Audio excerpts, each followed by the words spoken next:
नमस्कार साथियों। मंजिलें उन्हें नहीं मिलती जो घर बैठकर ज्ञान देते हैं। मंजिलें उन्हें नहीं मिलती जो घर बैठकर ज्ञान देते हैं। मंजिलें तो उन्हें मिलती हैं जो मेहनत पर ध्यान देते हैं। आप सभी का हमारे YouTube चैनल CDR में बहुत बहुत स्वागत है। दोस्तों, आज का हमारा जो टॉपिक है वो बहुत ही अच्छा टॉपिक है। हमारा टॉपिक है मेथड्स ऑफ इंटरनल रिकंस्ट्रक्शन। इसे हिंदी में बोलते हैं आंतरिक पुनर्निर्माण की विधियां। दोस्तों, आपने पिछले वीडियो में देखा होगा कि कंपनी की पुनर्निर्माण विधि क्या होती है। हमने दो तरह इसमें वीडियो में समझाया भी था। अगर आपने नहीं देखा है तो हमारे प्रीवियस वीडियो या हमारे प्लेलिस्ट में जाके आप अवेलेबल है, उसको देख सकते हैं। अब हम आगे कंटिन्यू देखते हैं कि दो टाइप में हमारी जो है कि मेथड्स हैं। पहला आपका इंटरनल जो है रिकंस्ट्रक्शन और दूसरा है एक्सटर्नल रिकंस्ट्रक्शन। दोस्तों, हम पहला वाला जो आंतरिक पुनर्निर्माण की विधियां उसको हम पढ़ेंगे। तो देखिए, आंतरिक पुनर्निर्माण की विधियां, इसमें तीन विधियां हैं। अंश पूंजी में परिवर्तन, अंश पूंजी में कमी और तीसरा कंपनी के सदस्यों एवं लेनदारों के साथ अनुविन्यास की योजना। अंश पूंजी में परिवर्तन मतलब कोई कैपिटल में चेंज हो गया। दूसरा अंश पूंजी में कमी मतलब कोई कैपिटल में कमी आ गई। और कोई मतलब जो है कि आपको कैपिटल मतलब जो मेंबर्स हैं और जो क्रेडिटर्स है उसमें कोई चेंज नहीं करना या कोई स्कीम लाना है उसके रिलेटेड। तो ये तीन मेथड है। तीनों मेथड के अंदर अलग अलग कंडीशन है, उसको हम बारी बारी कर पढ़ेंगे। और दोस्तों, एक चीज और, आपका जो है कि पेपर का डेट भी बढ़ गया है। आपका पेपर जो विद्यापीठ MGKVP यूनिवर्सिटी की डेट थी 18/1/2025 को कॉर्पोरेट अकाउंटिंग होने थी, वो अब 25/1/2025 को हुई। तो आप लोग टेंशन मत लीजिए, 7 दिन है, आराम से एकदम फुल माइंड होकर अब और अच्छी तैयारी करिए ताकि आपको समय मिला है और अच्छा अपना आप परफॉर्मेंस। यही मेरी आपके साथ ब्लेसिंग है और यही आपके विशेष है। चलिए टॉपिक की शुरुआत करते हैं। तो दोस्तों, पेपर में इस तरह आएगा कि मेथड्स ऑफ इंटरनल रिकंस्ट्रक्शन क्या क्या है इसको बताइए। तो तीन मेथड मैंने आपको बताया। सबसे पहला है अंश पूंजी परिवर्तन। देखिए, अंश पूंजी परिवर्तन किन किन कंडीशन में होता है ये भी जानिए। पहला मेथड है, ध्यान रखिएगा इसका, इंटरनल रिकंस्ट्रक्शन का। तो इसमें क्या है, पहला कंडीशन होगा जब नए अंशों के निर्माण द्वारा अधिकृत पूंजी को बढ़ाना। मतलब आपको मान लीजिए क्या है कि जनता डिमांड कर रही है या आपको जो लग रहा है कि हमें शेयर और इशू करना चाहिए, हमें जो अंश है वो और निर्गमित करना चाहिए। जनता की डिमांड हो रही है या पब्लिक ऐसा चाहती है या आपको ऐसा लग रहा है कि हमारी कंपनी बड़ी हो रही है, अब हमारा जो है प्रोडक्शन बढ़ रहा है, हमें पूंजी की और जरूरत है। तो ऐसे कंडीशन में जब आपको ऑथराइज्ड कैपिटल बढ़ाना होता है तो आप क्या करते हैं, न्यू इशू शेयर करेंगे। और इसको इशू करने के लिए सबसे पहले आपको अपने कंपनी में जो ऑलरेडी आपके शेयर होल्डर है उनके सामने एक प्रपोजल, एक प्रस्ताव लाना होता है कि भाई हम क्या कर रहे हैं, नए अंश इशू करने जा रहे हैं और हमारी जो ऑथराइज्ड कैपिटल वो और बढ़ेगी। लिमिट हमारा जैसे 5 लाख है, अब वो 10 लाख होने वाला है। तो आप पहले उनसे पूछेंगे क्या आप लोग इस शेयर को खरीदना चाहेंगे। अगर वो ना कहते हैं तो कंपनी फ्री हो जाती है, फिर कंपनी आराम से शेयर इशू मार्केट में कर सकती है।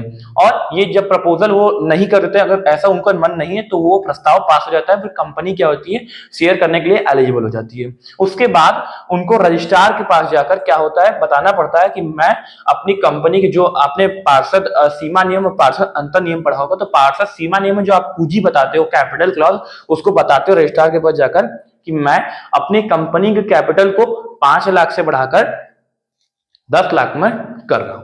तो जब आप इतना उसको बताएंगे तो उसके बाद वो प्रोसीजन करेगा और उसके बाद आप मतलब इस नए जो इशू होते हैं उसको शेयर करने, जो इशू होता है उसको इशू करने 30 दिन पहले या 30 या 28 दिन पहले आप रजिस्ट्रार को इन्फॉर्मेशन देंगे कि मैं अपना शेयर जो है इशू करने जा रहा हूं। ये हो गया पहला कंडीशन कंप्लीट, ठीक है। अब आता है दूसरा कंडीशन, अंशों को स्टॉक में बदलना। दूसरा, पहले मेथड के अंडर में क्या था, अंश पूंजी परिवर्तन की अंशों को स्टॉक में बदलना। आप जब शेयर को स्टॉक में चेंज करते हैं, आपको पता होना चाहिए कि शेयर स्टॉक में तभी चेंज होता है जब वो फुल्ली क्या होता है, पैड होता है। मतलब कभी भी शेयर 1 या 2 स्टॉक में चेंज नहीं हो सकता है। जब भी स्टॉक में चेंज होगा वो पूरा पूरा होगा। जैसे मतलब आपने 100 शेयर इशू किया, तो अब 100 शेयर इशू किया तो 100 के 100 जब पूरे कंप्लीट रहेंगे तब उसको स्टॉक में कन्वर्ट कर सकते हैं। तो ऐसे कंडीशन में क्या होगा, कैपिटल में चेंज करना है। दूसरा कंडीशन ये होगा कि पूरी अंश को हम स्टॉक में चेंज करते हैं, ठीक है। फिर तीसरा कंडीशन आता है अनिर्गमित अंशों का विलोपन। मतलब जो शेयर इशू नहीं हुए हैं उसको क्या करना, विलोपन होता है कैंसिल करना। क्या होता है, कैंसिल करना, कैंसिलेशन ऑफ अनइशूड शेयर। मतलब जो शेयर आपने अभी तक इशू किया ही नहीं है, सपोज कीजिए आपको शेयर इशू करना है 150, लेकिन अभी तक आपने जो शेयर इशू किया है वो 100 किया, तो 50 अभी क्या है, अनइशूड है। जब नहीं इशू करना है तो उसको क्या करिए, कैंसिल कर दीजिए, तो तब भी क्या है, आपका कैपिटल घट जाएगा, तब इस कंडीशन में पहले वाला मेथड लागू होगा।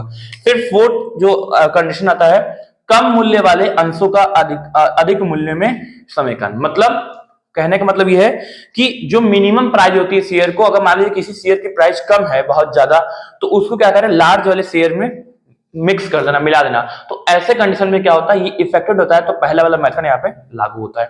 और लास्ट आता है विद्यमान अंशों को कम मूल्य वाले में उप विभक्त करना। मतलब जो शेयर की जो प्राइस कैपिटल बहुत बड़ा है, जैसे मान लीजिए कोई शेयर है 5,000 का है, कोई खरीद ही नहीं रहा है, तो उसको छोटे छोटे पार्ट डिवाइड कर देंगे, 10-10 रुपए के मान लीजिए 500 शेयर कर दिए, तो इससे क्या होगा, ये सब डिवाइड हो गया। मतलब किसी शेयर का प्राइस बहुत बड़ा होता है, तो ऐसे कंडीशन में कंपनी क्या करती है, इसको छोटे छोटे पार्ट में, स्मॉल डिवाइड्स में कर देती है। तो ऐसे कंडीशन में क्या होता है, ये वाला पहला वाला मेथड लागू होता है। तो पहला वाला जो मेथड है वो हो गया कंप्लीट। पहले मेथड में 1 2 3 4 5 कंडीशन रहते हैं, तो ऐसा लागू होता है। अब हम देखेंगे दूसरा वाला मेथड, जो कि थोड़ी देर बाद हम मिलेंगे आपसे फिर। चलिए अब बात करते हैं दूसरे मेथड की, इंटरनल रिकंस्ट्रक्शन मेथड की, अंश पूंजी में कमी। हमने पहला मेथड देख लिया, अंश पूंजी परिवर्तन। अब दूसरा मेथड हमारा अंश पूंजी में कमी। दोस्तों इसमें सबसे पहला जो होता है कि अगर मान लीजिए दूसरे मेथड ये बोलता है कि कंपनी की शेयर कैपिटल में कमी आ जाती है किसी कारण या किसी कारण के बस, तो उसके कुछ प्रोसेस होते हैं। और वो प्रोसेस क्या होता है, सबसे पहले इसमें जो स्टेप ए होता है, सबसे पहले तो उनको प्रपोजल पास करना होगा अपने कंपनी के शेयर होल्डर के बीच की, मैं अपनी कंपनी की जो है अंश पूंजी में कमी करने जा रहा हूं, क्योंकि मेरी कंपनी लॉस जा रही है, जिसके कारण मेरे कंपनी की पूंजी घट गई है।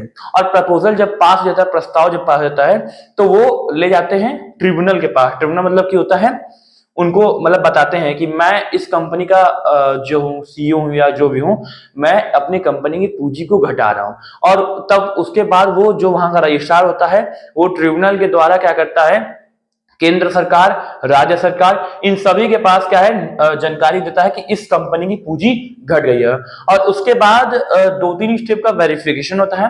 फिर उसके बाद ट्रिब्यूनल सरकार नोटिस देती है कि हाँ अब आप अपनी कंपनी की पूंजी को घटा सकते हैं। और फोर्थ स्टेप क्या होता है, फिर जो कंपनी होती है उसके द्वारा क्या होता है, पूरा प्रकाशन किया जाता है कि मैं इस कंपनी का जो मेंबर हूं या जो भी हूं, मैं ये कंपनी अपनी पूंजी को घटा रहा हूं और मेरे पास ये वेरिफिकेशन है, और उसका सर्टिफिकेट, ये प्रकाशन क्या है, रजिस्ट्रार के पास पहुंच जाना चाहिए।